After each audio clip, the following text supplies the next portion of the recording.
Salut à toutes et à tous, que la paix soit sur vous.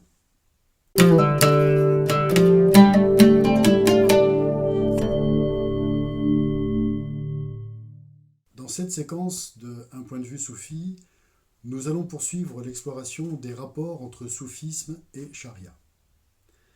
Après avoir éclairé un peu ce concept de charia dans la vidéo précédente, nous allons ici aborder plus précisément la question de la place de la charia dans la voie soufie. Pourquoi cette question ? Parce que, disons-le d'emblée, certains guides spirituels qui se réclament du soufisme pensent que l'on peut s'affranchir de la loi extérieure pour suivre le chemin intérieur.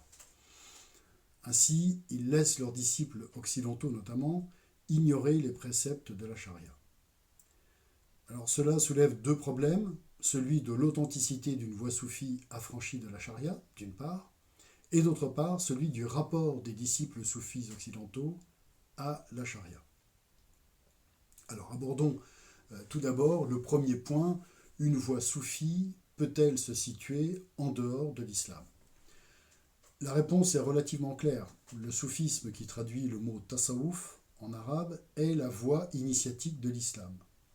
Quel que soit le maître soufi, s'il est authentique, sa méthode, sa voie se fondent sur le Coran et la Sunna en suivant l'héritage du prophète Mohammed. Tous les grands maîtres soufis de l'histoire s'accordent à ce propos. Il n'y a même aucun débat à ce sujet, les citations sont nombreuses et faciles à trouver. Nous citerons seulement ici Ibn Atallah al-Iskandari et ses hikam, ses sapiences ou ses sagesses, pour illustrer la place des règles de la charia dans la voie soufie. Il nous dit « La prière rituelle purifie les cœurs, elle ouvre la porte des mystères. » Il nous dit aussi « La prière rituelle est en principe un entretien confidentiel avec Dieu, une source de pureté. En elle s'ouvrent les espaces des consciences intérieures et apparaissent les lumières du jour qui se lèvent. » Donc il est question dans ces deux sagesses de la prière rituelle qui est l'une des obligations qui incombent aux musulmans selon la charia. Dans la hikam suivante, Ibn Atallah élargit à l'ensemble des actes d'obéissance prévus par la charia. Il nous dit « Dieu a fixé les heures pour les actes d'obéissance afin que tu n'en sois pas privé par la tentation de les remettre à plus tard. Mais pour chacun, il a largement mesuré le délai afin qu'il te reste la possibilité du libre choix. »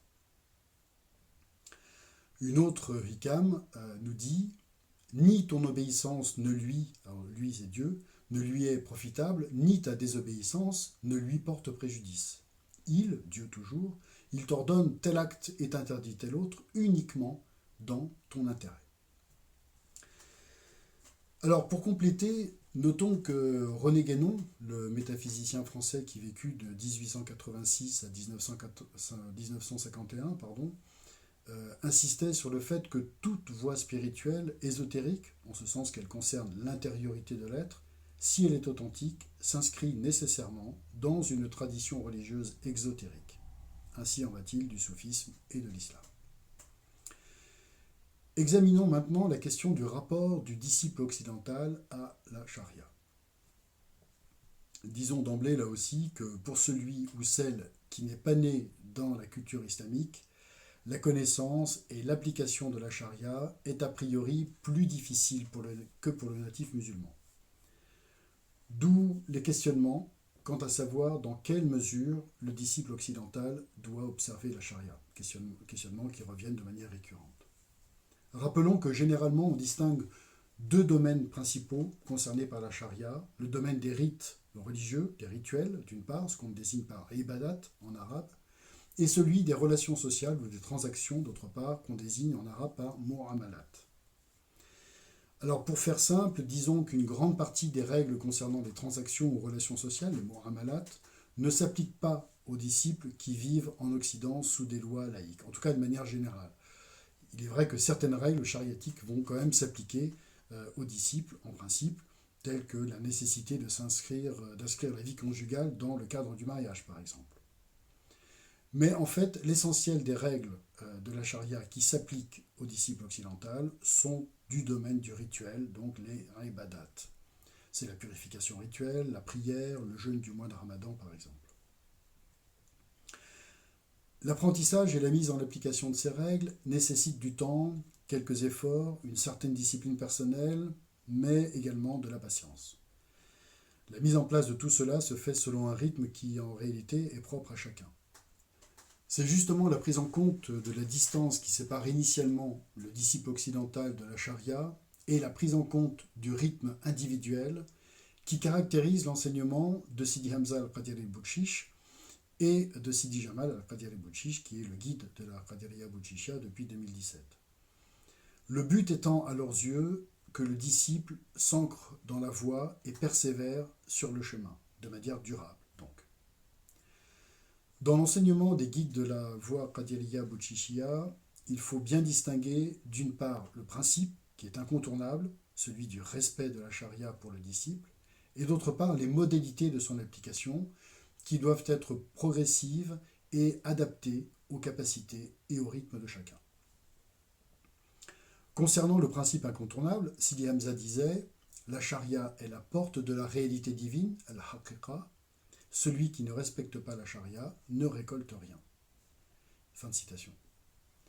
Concernant sa mise en place effective, Sidi Hamza convenait qu'elle pouvait être difficile et disait à ses disciples vivant en Occident, je cite, « Pour vous qui êtes en France, en Angleterre, aux États-Unis, appliquer la charia d'un seul coup est difficile.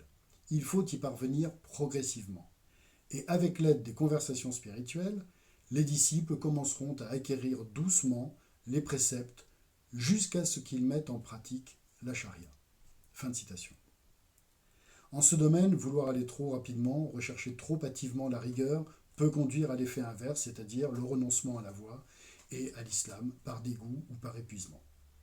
Ainsi, Sidi Hamza disait à ses faqirat, les disciples féminins occidentales, « Ne soyez pas durs les unes envers les autres sur le plan de la charia, allez selon vos capacités. Lorsqu'on est dur avec soi-même et avec les autres, on ne permet pas de goûter la saveur de la voie et on finit par fuir. » Fin de citation. Sidi Hamza ne faisait, comme à son habitude, que se situer dans la tradition prophétique. Citons ici deux extraits de hadiths figurant dans le recueil de Al-Bukhari, et c'est donc le prophète Mohammed qui est cité ici. La première citation nous dit « La religion est de pratique facile, que personne ne cherche à être trop rigoureux dans l'observance de la religion, sinon il succombera à la tâche. En conséquence, restez dans un juste milieu en cherchant à vous rapprocher de la perfection. Ayez bon espoir et appelez à votre aide la prière, le matin, le soir et un peu aussi pendant la nuit. » Le deuxième extrait de hadith est le suivant. « Vous ne devez que ce qui est dans la mesure de vos forces. Par Dieu, le Très-Haut ne se lassera pas de vous entendre réciter vos prières avant que vous ne soyez fatigués vous-même. Le culte qui plaît le plus à Dieu, c'est celui que le fidèle peut persister longtemps à lui rendre. » Fin de citation. Donc cette mesure recommandée par le prophète lui-même est un aspect très important dans le cheminement, aspect que certains courants dans l'islam ont tendance à vouloir occulter.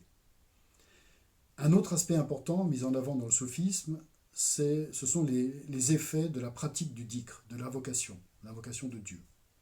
Sidi Jamal, comme Sidi Hamza, nous enseigne que la pratique assidue de l'invocation, du dhikr donc, facilite l'application de la charia par le disciple. Citons à nouveau Sidi Hamza qui nous dit « La loi divine, la charia, est un très lourd fardeau. Et en réalité, ce que doit faire le faqir, le disciple, c'est de s'efforcer d'accomplir avec constance ses invocations individuelles et en groupe, le dhikr donc, jusqu'à ce que son cœur s'illumine. Et quand ce dernier est illuminé, la charia est rendue facile, légère. » Fin de citation. Il disait également, en répétant la phrase, « Par le dhikr, l'invocation, la charia est rendue aisée. Par le dhikr, la charia est rendue aisée. » L'expérience montre également que plus le disciple avance sur le chemin, plus il éprouve la nécessité de respecter les règles de la charia, comme pour protéger et préserver les fruits du travail spirituel qu'il accomplit. Nous pouvons tirer de tout cela que, pour le disciple soufi, l'application de la charia est une nécessité, une obligation de principe, mais pas une fin en soi, et que sa mise en place doit être progressive. La charia est un moyen qui fait partie de la voie et qui finalement sert le disciple dans son cheminement, en l'aidant à connaître les limites et les règles qui sont là pour le maintenir sur le chemin. Vue au départ comme une contrainte par le disciple, la charia se révèle en fait être un cadre et un soutien précieux dans son cheminement spirituel. Sidi Hamza résume ainsi son enseignement à ce sujet. Je le cite. Pour arriver jusqu'à moi, tu as passé cette porte. De même, la charia est la porte qui mène vers la présence divine. Mais cette porte est à l'intérieur du cœur. Elle s'installe progressivement par la pratique du dhikr. Fin de citation. Enfin, nous conclurons en citant une dernière fois Ibn Atallah al-Iskandari, qui montre que les règles de la charia ne sont pas une fin en soi, mais bien un moyen, une voie pour accéder à ce que Dieu nous destine. Il nous dit « Il t'oblige à le servir par certains actes, mais en fait, il ne t'oblige qu'à entrer dans son paradis. » Quand Ibn Atallah parle de « il », ici, c'est de Dieu dont il s'agit, bien évidemment. Et je vous dis à bientôt pour une nouvelle séquence de Un point de vue soufi.